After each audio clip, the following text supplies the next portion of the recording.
Anybody else got something? Eric, when you say it wants to make you more active, what does that mean? Well, it actually shut me down and started doing cool. Oh, cool. By the way, you guys are still shifting. Okay? This is a very generative process. Okay?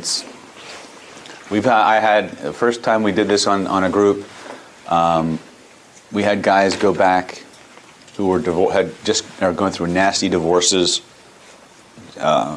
real bad stuff going on at work. He went back into the workplace, and people came at him, gave him shit, and he was completely different. I mean, and they were suddenly nice to him. Just very, very profound shifts. And again, he was in a pretty bad place. But again, when we make changes before our memories, we're different. We're a different person having the experience that comes later. Does that make sense? And so we make different decisions, we derive different lessons, and we gain access to different resources. The more you revisit it, the more you learn. Until finally, it's all positive. Make sense? I will let you in on one little tidbit, and then I'll let you think about it. All of your psychological defense mechanisms are based on your memories.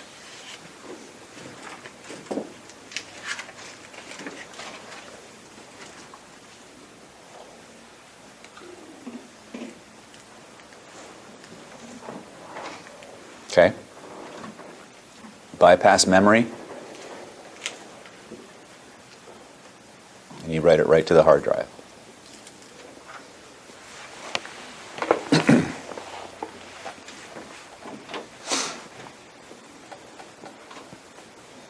Okay, let's explore what we did, or what we experienced. Because what I did with you was I collapsed 3 or 4 different discrete processes together.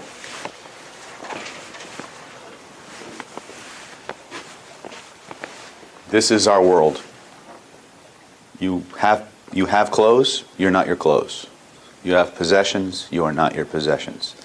You have emotions, you are not your emotions. You have beliefs, you are not your beliefs. Make sense? They are just things that you own. Therefore, you can discard them, change them, or add new ones. You are your center. Okay?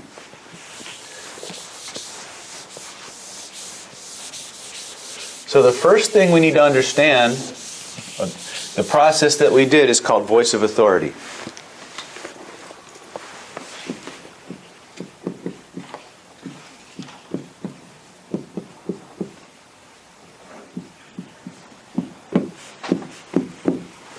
Your self-identity, your core self-identity, the one that's post-center, the first one you get, is based on the dominant role models that you had as a child. Specifically, their voice. What they did is kind of secondary, but what usually happens is when we're about to do something, when we're going to engage in an activity, when we engage in self-reflection, there's an aspect of our mom, there's an aspect of our dad, or whoever took those roles in our life, those dominant authority figures. And they become filters. They tell us whether we're good people or bad people. We tend to hear those voices when those filters engage. Okay? So what do? We create a different voice. We create a voice of absolute trust, of safety, security, love, a voice that only tells us the good things about ourselves. Tells us the things we need to know to improve our life, to survive and thrive. We find that voice and we notice when we hear that voice, now whether it's an actual voice from a mentor in the past that had that kind of an effect on us, or it's one we self-generate. There's a feeling that originates in our body when that voice speaks. We find the place, NSR. What's the color? What's the energy? What's the sensation? Amplify it. Amplify it. 10 times stronger than any other voice.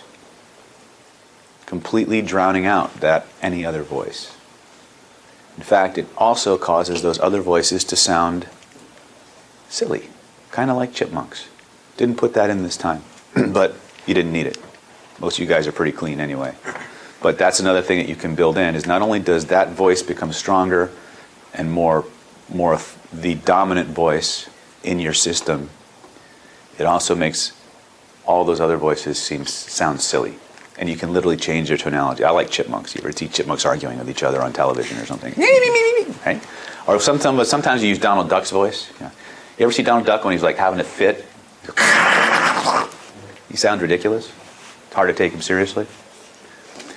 So you can build that in. Some people want to change the voice. Some people it's easier to just drown it out. I'll leave it up to you. In some versions of this, I have the voice get 10 times stronger than any other voice. In others, I get it 10 times stronger than any other voice, and it changes the quality of those other voices. So even if they could hear it, it's ridiculous. Does that make sense? But it drowns out every other voice.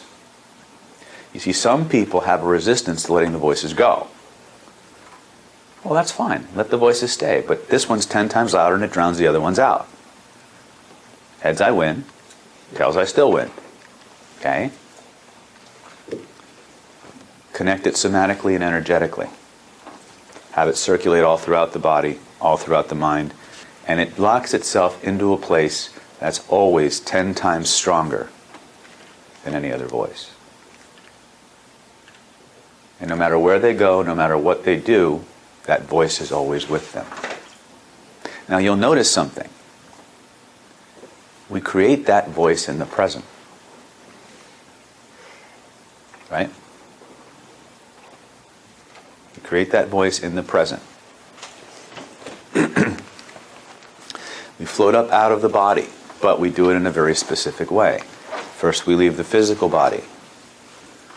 And you float up out of the physical body, and you realize, you recognize, you understand that you have a body, but you're far more than your physical body.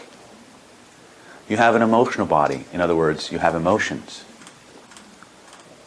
but you're much more than your emotions.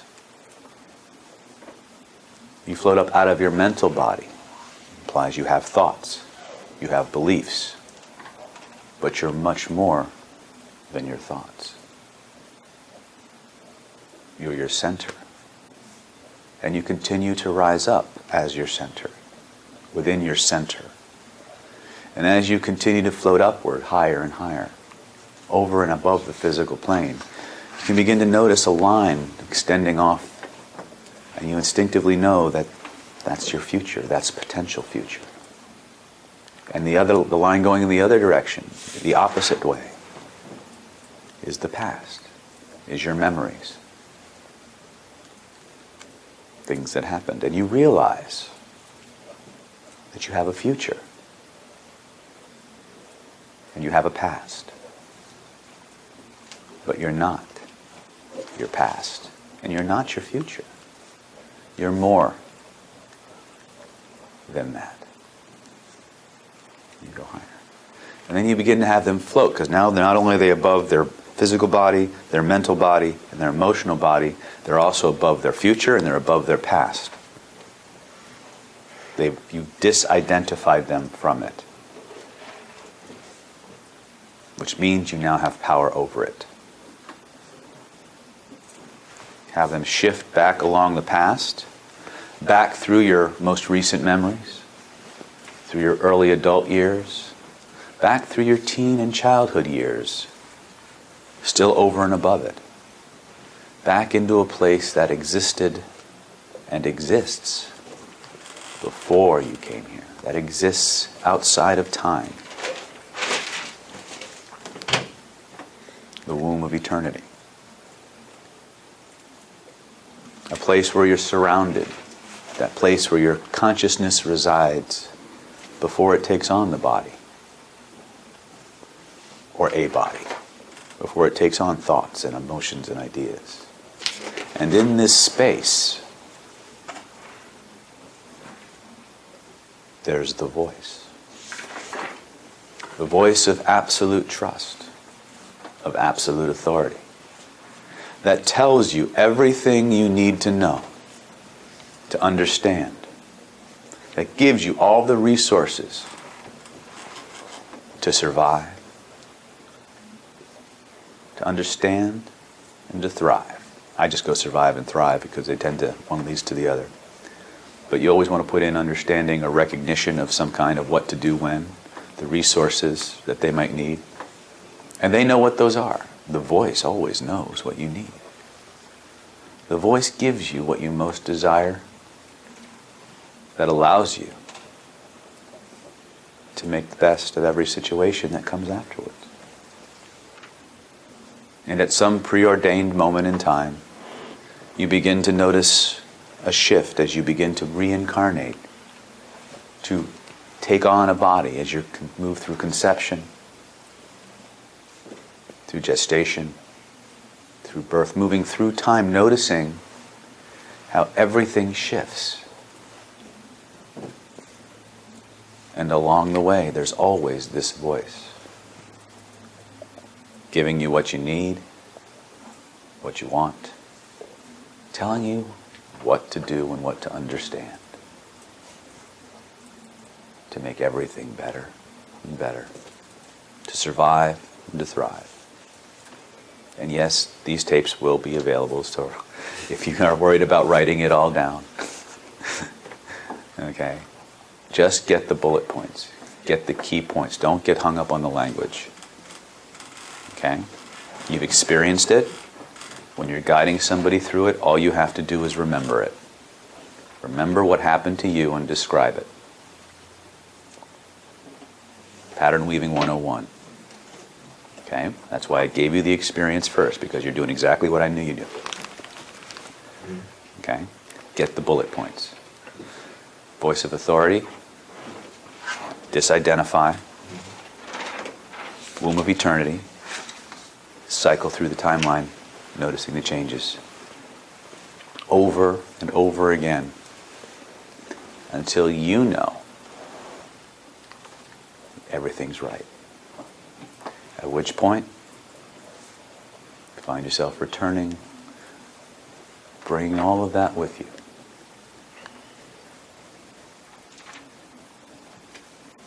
Noticing the changes.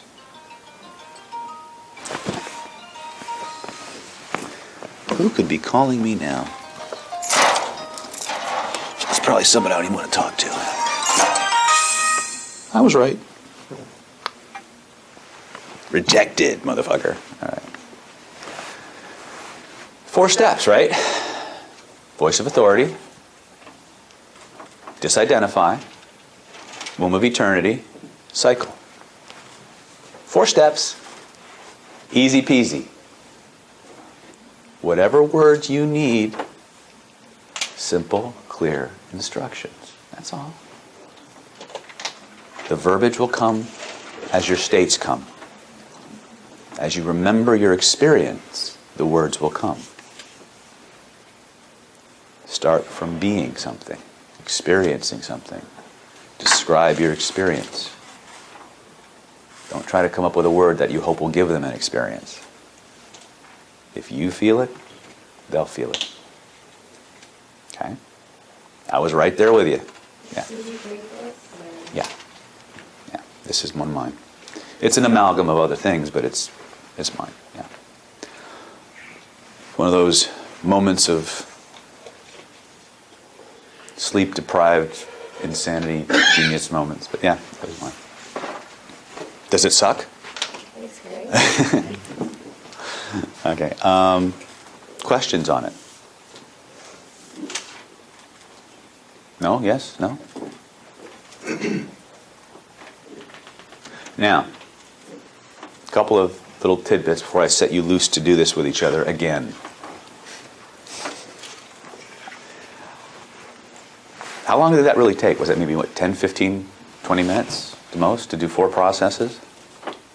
This would usually be done, you can do this, you can do each part of these processes as a separate session if you wanted to, like a part of a silo with one of these being the primary intervention, or you can condense them all into one continuous process. So you start with general negativity, specific negativity, pillars of power, voice of authority, disidentification, womb of eternity, timeline reintegration. Okay? And after that, there's one more generative exercise. But you see how we move from purely taking out the trash to building a resource, and then that resource equipped with all the wisdom and knowledge and understanding you've accumulated, plus that voice of trust. We take it back in before time, which bypasses your memories. It's just another way of doing the gift.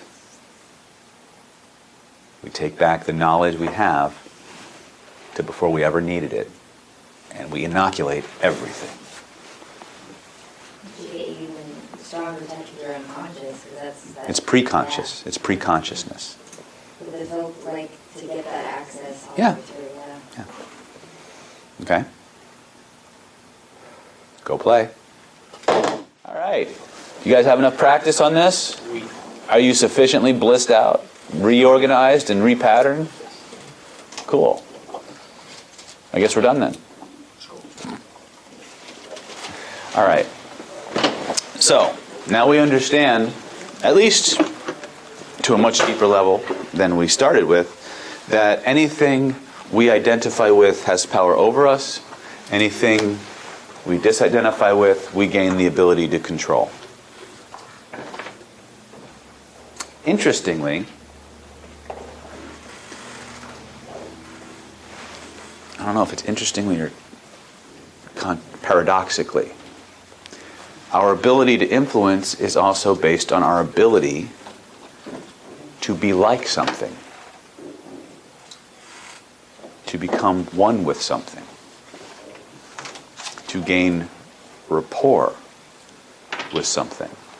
But the understanding of rapport that most people have is very rudimentary. I've often said and told people that rapport is the secret to the universe. And that is true.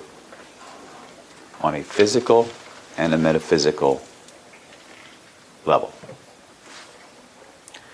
The more in resonance with something you become, the more of its attributes you take on. The more of its attributes you take on, the more the separation between self and other diminishes. Whether you're focusing on a person, an object, or an image that you've created in your mind, or a principle, or a concept. It's universal. But remember that rapport, coherence, or any aspect or manifestation of it is a two-way street. Therefore, as you gain the ability to become one with, to influence, you also gain the ability to be influenced by it.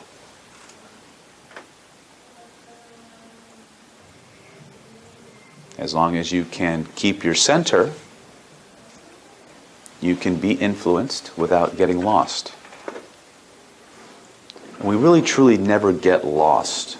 A lot of metaphysical disciplines teach you not to follow certain images or go through certain doors because you'll lose yourself.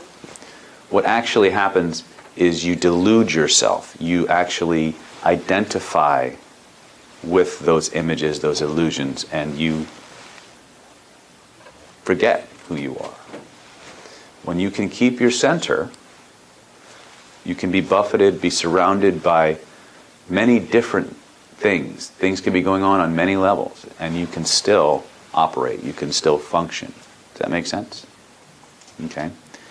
So understand that even though we keep our center, we still have the ability to experience many different things. The key is just to remember that they are just things. They are not us, so to speak. Does that make sense?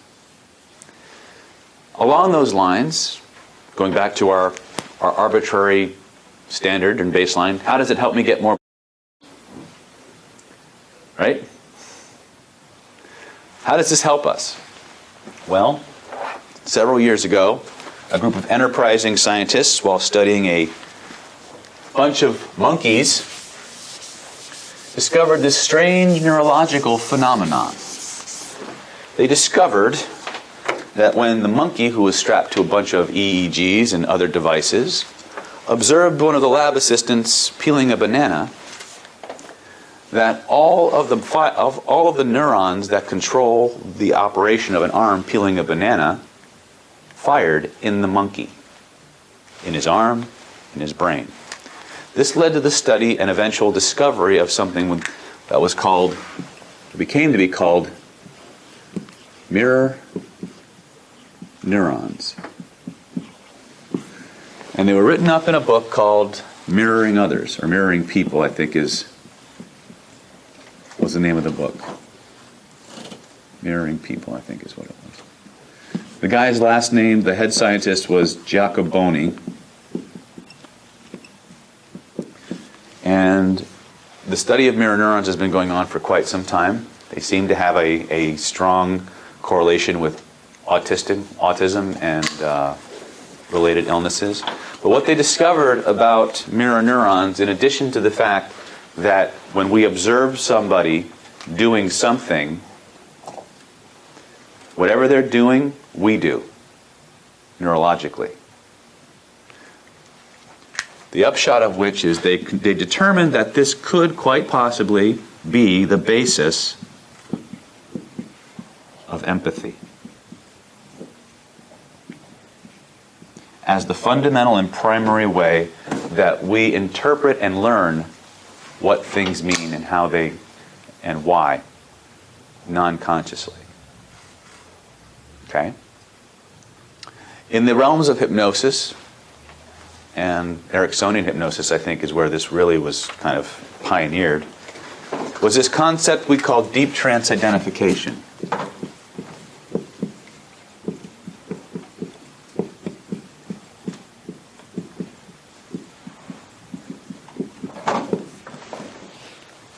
Deep trance identification was a process whereby you would go into a deep hypnotic state, and by creating, if there were somebody whose skill sets or expertise or belief systems or, genius, for lack of a better word, was something you wanted to emulate, they would go into a very deep, very powerful trance. They would imagine and create either a representation of that person or imagine that they were that person, and they would experience the world as that person. And they would walk around or sit or whatever, wherever they were doing or however they were doing it, they would literally take on that persona hypnotically. And lo and behold, they would start to demonstrate, to whatever degree their genetics would allow, I would imagine, or whatever level of absorption they could get, the skill sets and traits, behavioral characteristics of that person. Okay? This is not a new thing. Okay? The fact that it was titled Deep Trance Identification, it's just another name. Okay? But what I want you to get, in ancient times, metaphysical disciplines, there was a concept, I believe it was called sanyama in some systems. Yogic systems, I believe, is some of the Vedic systems, whereby you would meditate upon an object, an element, a deity, or a concept. And you would systematically eliminate the filters between you and that particular object. And over time, it was believed you would eventually gain control over the meditated object. Or in many cases, if you meditated upon a deity, the deity might actually work through you or communicate with you. If you were meditating upon an element, that element would come under your control.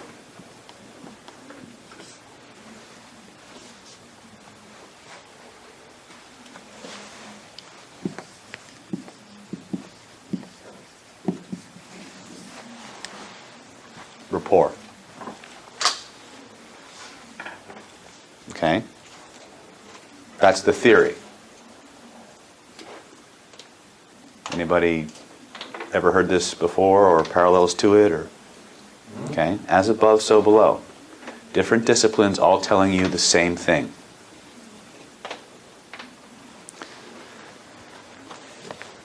We know now, at least when it comes to the human level, that when we observe another human being, proprioceptively, our systems start to talk to each other.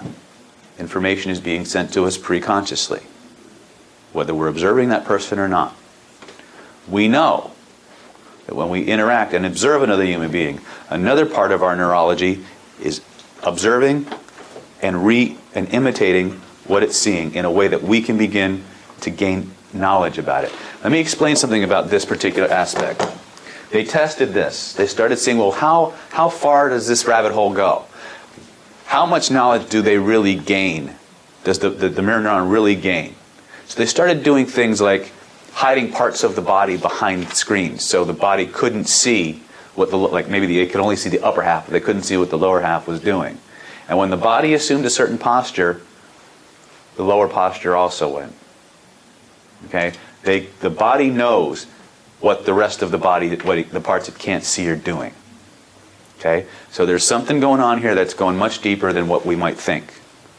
Okay, it's the physiological basis of empathy, and in some cases, intuition. Because remember, intuition isn't one sense; it's at least 6, in addition to your 5 that you know of. Okay, intuition is based on proprioception. It's based, which is electromagnetic fields, nociception, mechanoreception, and a whole bunch of ceptions. Okay, if you want to know, get a book called, I think it's called Flow Fighting, Freedom from Fear Reactivity by Scott Sonnet. He goes into all those different neurological factors. But the key to the factor is you have much more than 5 senses. They're not extra. They come stock. Okay? They're built into you. They're just outside of conscious awareness. Therefore, they're outside of your control. Till now. Because awareness of something is the beginning of control. If it's outside of your awareness, it's outside of your control. Does that make sense?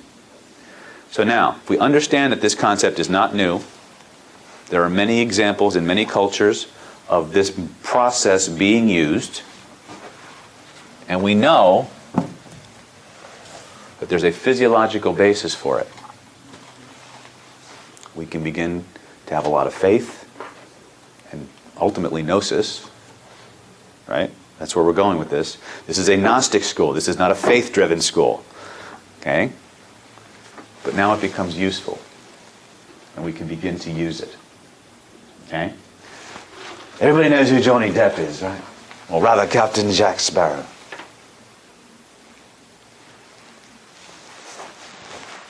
You don't remember the stag of it? Or the limp-wristed thing he does.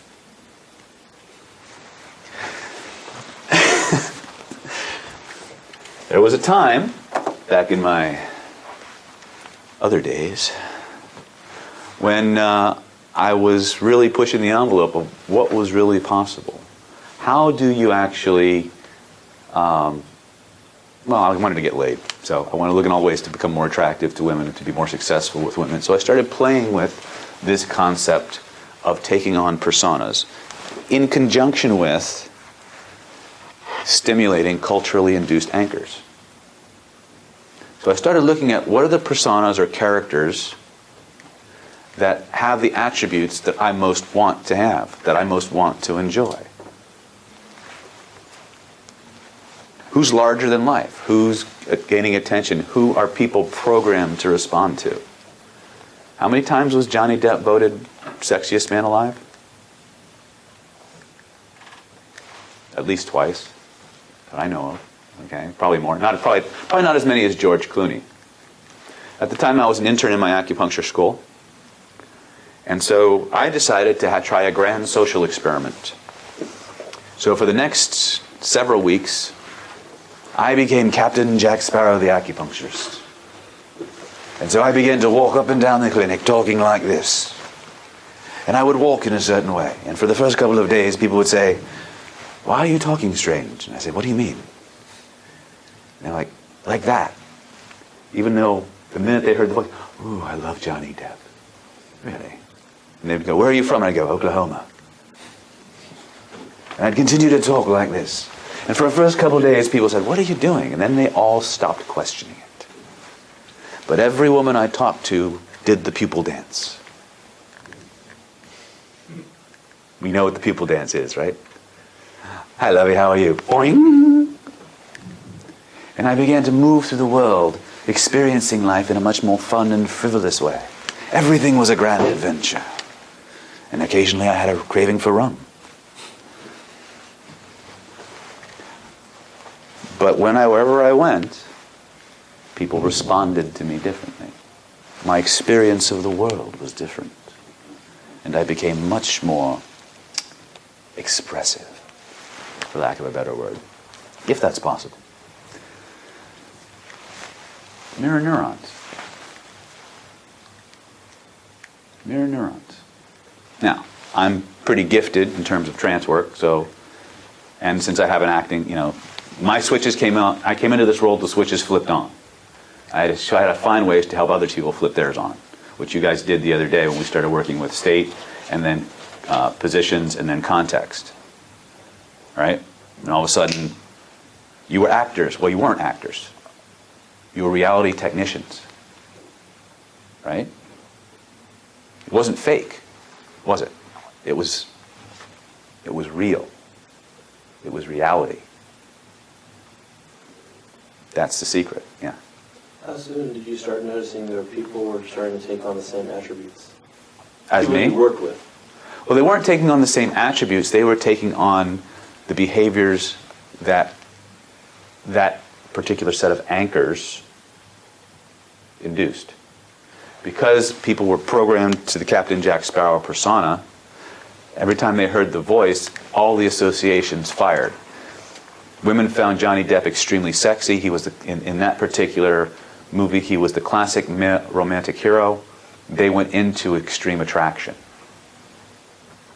Okay? They had the feelings, they would link the feelings to me that they had towards the movie. And so I became extraordinarily charismatic and absorbent. My experience of it was people were throwing themselves at me left and right. They were giving me all kinds of unconscious attraction signals. They didn't even realize they were doing it. Okay? Vocal shifts do that. They activate a different part of your brain that tweaks your filters. Okay? It's huge. Most people don't do dialogue or dialects or practice accents, and when they do, they don't usually practice them in the context of a persona.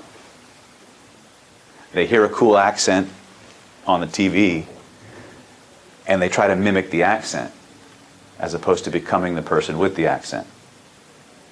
So it's a feedback loop. You can use the accent to access the character, or you can use the character to access the accent. Okay? It's synergistic, yes. How was the rest of your life, though? Like, you're taking on that. But that piece is that you were able to function. Oh, yeah. Sit in class and everything. Oh, yeah. Oh, yeah. I had a ball. Did you get laid? like a rock star. Nice. I just wouldn't think that like Jack Sparrow would be focused in class or something. Jack Sparrow is an evil genius. That's the one side of the character that nobody really pays attention to. He's one of those psychotic geniuses that always figures out how to get things done in the most weird way possible. He's an outside-the-box thinker. That whole character is based around it. The fact that his off-the-wall mentality supposedly is linked to him being stuck on an island and having sunstroke doesn't really matter. It's the characteristics that you take on. Right? We do this all the time anyway, many times, especially when we're young, by the formative figures that we're observing in our life. We take on their attributes. We intuitively imprint what they're doing and what it means. That's how we learn. They say we're anchoring machines. No. We become anchoring machines later. First we imprint, then we anchor. Okay? Anchoring really is just an aspect of what our mirror neurons are doing from the time we're conceived up through maybe 5 or 6 years old. And we never really stop. None of those processes ever really stop, but they slow down, they change as we evolve and we mature. Doesn't mean we can't access them and reawaken them again. Okay? Just because these states haven't been used in a while doesn't mean they've gone away. It just means they're dormant. Okay? So how do we do that? Since we've cleared out the crap, at the very least, we're at least neutral, probably more on the positive side of moving towards being the kind of person we've always wanted to be. Now, the process becomes generative. Who do we want to be? What do we want to be able to do? And how quickly do we want to be able to do it? Most of us want everything now. Sorry. Certain things take a little bit of time.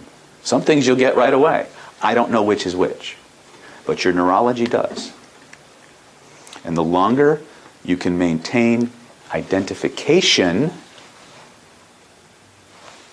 under controlled circumstances, the more powerfully you can imprint directly to your neurology the skills, traits, and attributes of another human being, as well as their perceptions. Because many times the secret behind somebody's genius is all in how they see and view the world, or move through how they perceive the world, much more so than any skill set that they demonstrate. And that's one of the secrets. When you change perception, you change reality. You change what you're capable of. Okay? There will always be a genetic factor. Somebody who's born with only one leg will never be a high jumper unless they, actually they could be, but it's not likely, right? But metaphysically, mystically, and now medically, we know that the longer we remain in resonance with something, and resonance starts with attention, right?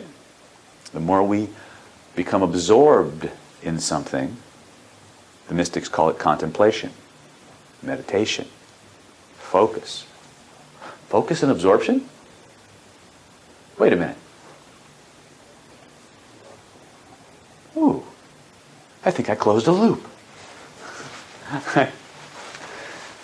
That's where we're going. Okay? There are many ways to do this. Some systems use elaborate ritual. Some people just imagine the person and step inside.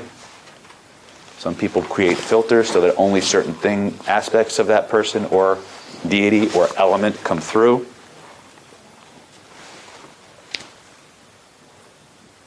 They all work. Okay? There was a couple of people who were brave enough to do deep trance identification on Milton Erickson and promptly wound up in a wheelchair. They could talk like Milton. I could hypnotize like Milton. They couldn't walk because they went too far. balance. Right? Remember, you have control over everything you de-identify from. That doesn't mean you can't identify with something for a specific outcome and then bring out those elements and leave the rest behind. Because once your skill set's imprinted, once the belief and the attitude is imprinted, you don't need it anymore. Does that make sense? Some people, some actors, get so involved in a character they can't be anybody else. They've become too identified. They have a very weak sense of self.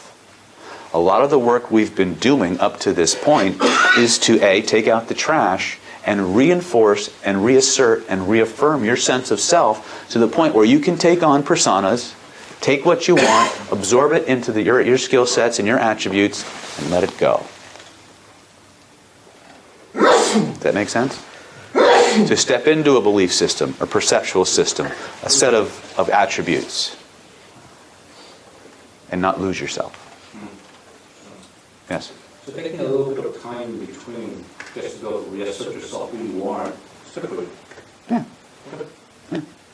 Okay. But remember, what we're doing now is, you all just came off the assembly line.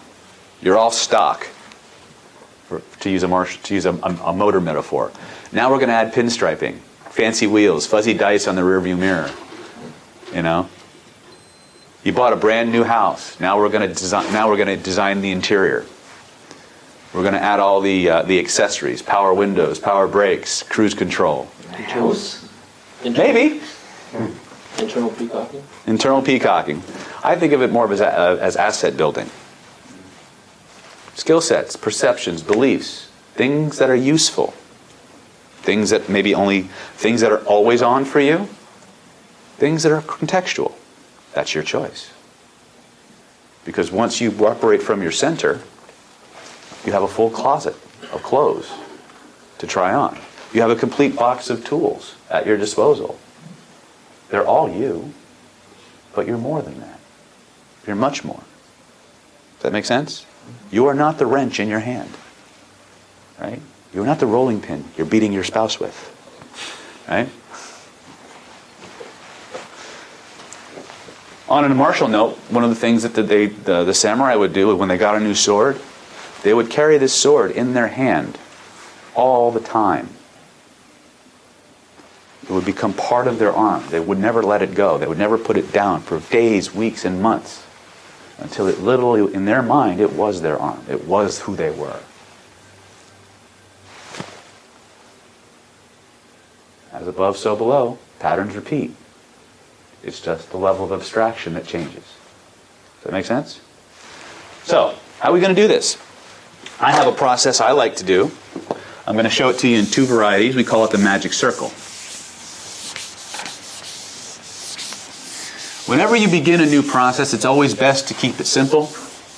Human beings have a wonderful tendency to want to complicate everything. Ergo,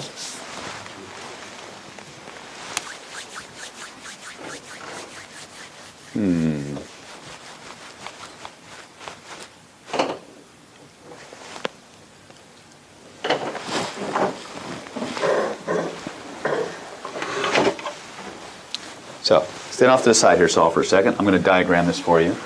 The actual magic circle exercise is a deep trance phenomenon. The way it works is you imagine yourself in a special place, a place where anything that is imagined must become reality.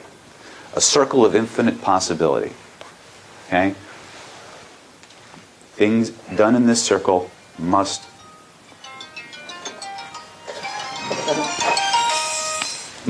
become reality.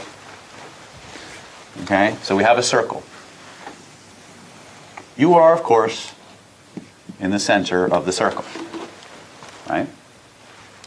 At cardinal, now, we're going to do this one-on-one. What that means is we're going to start with only one, what we call exemplar. An exemplar is somebody or something that represents the attribute, set of attributes, or characteristic that you wish to acquire, that you wish to imprint. Does that make sense? From the center of the circle, on the periphery is our first exemplar, exemplar 1. You are simply going to imagine you're in that place. You call forth your exemplar. You thank them for coming to help you. You're going to turn around and back into the exemplar.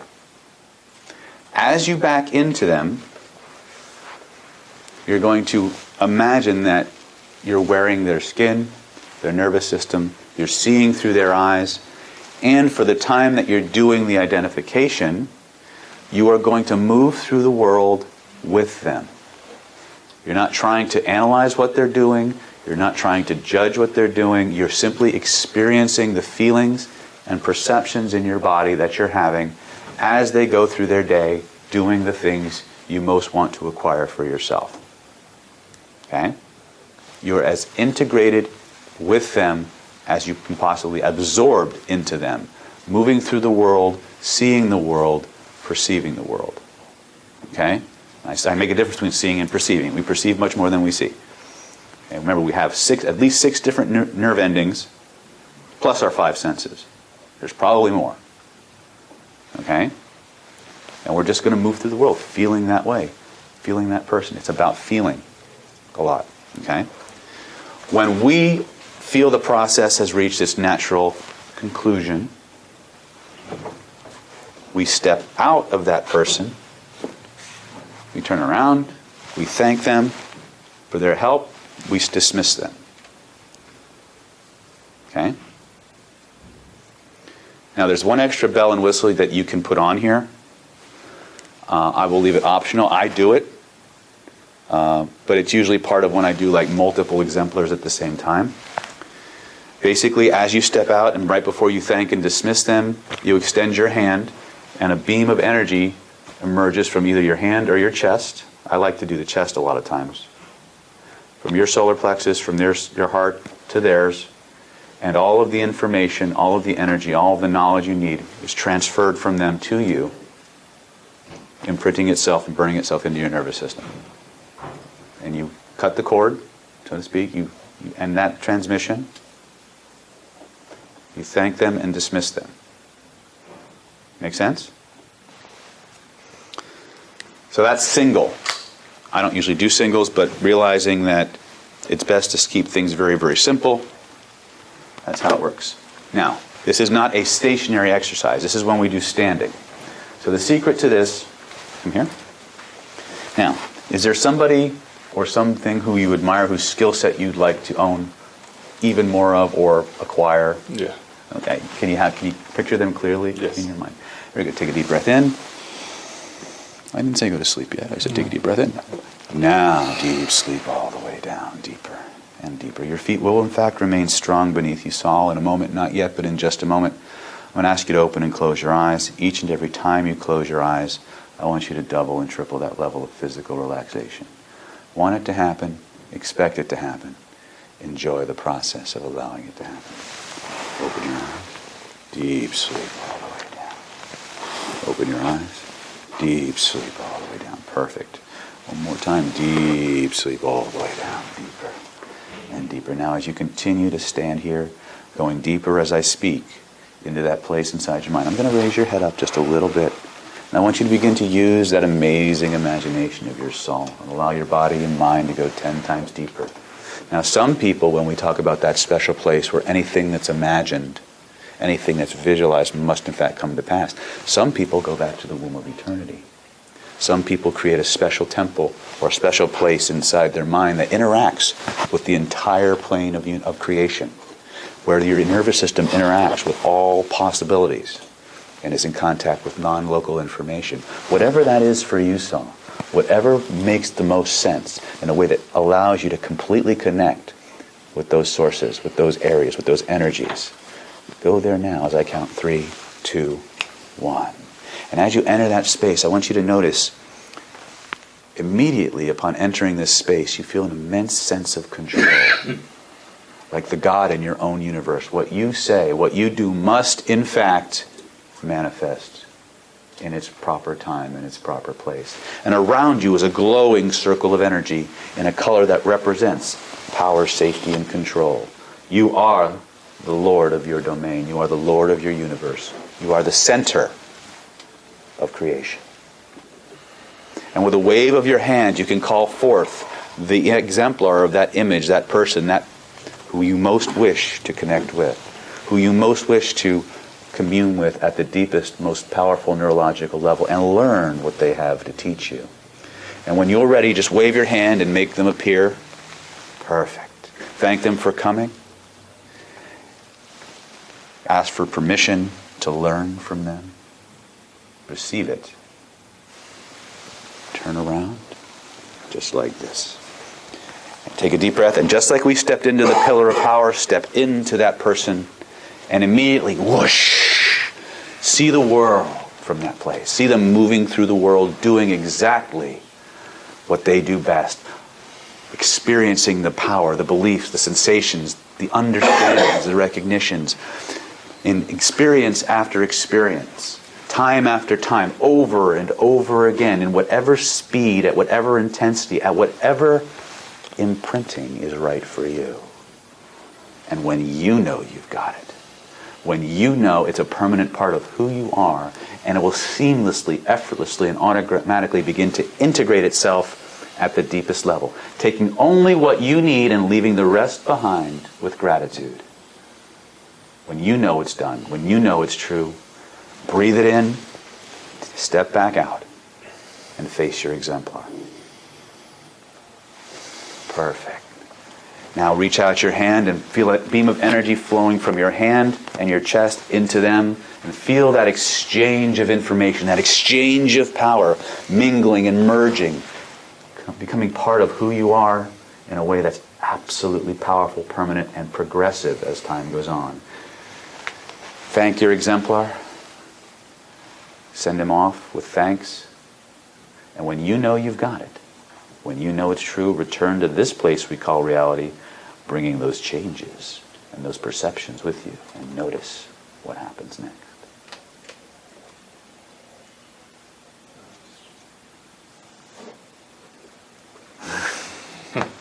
Tingling all over. Yeah, okay.